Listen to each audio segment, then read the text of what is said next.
ಚಿತ್ರದುರ್ಗದ ರೇಣುಕಾಸ್ವಾಮಿ ಕೊಲೆ ಪ್ರಕರಣ, ಪೊಲೀಸ್ ಕಸ್ಟಡಿಯಲ್ಲಿ ಬಾಯಿ ಬಿಡದ ಪುನೀತ್, ದರ್ಶನ್ ಬಚಾವ್ ಮಾಡಲು ಹೋದವನೇ ಲಾಕ್.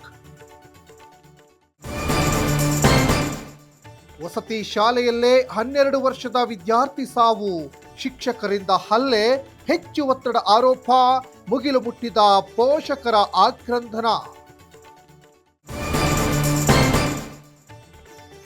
ನೀಟ್ ಪ್ರಶ್ನೆ ಪತ್ರಿಕೆ ಸೋರಿಕೆ ಪ್ರಕರಣ, ಕೋರ್ಟ್ಗೆ ಆರೋಪಿಗಳು ಹಾಜರ್, ಜುಲೈ 11ರವರೆಗೆ ನ್ಯಾಯಾಂಗ ಬಂಧನ ವಿಸ್ತರಣೆ.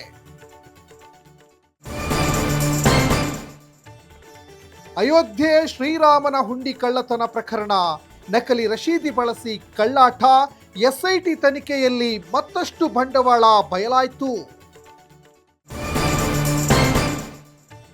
ಬೆಳಗಾವಿಯಲ್ಲಿ ಮುಂದುವರಿದ ವರುಣನ ಅಬ್ಬರ, ನಿರಂತರ ಮಳೆಗೆ ತುಂಬಿದ ತುಂಗಾ ಜಲಾಶಯ, ನದಿ ತೀರದ ಜನರಿಗೆ ಕಟ್ಟೆಚ್ಚರ.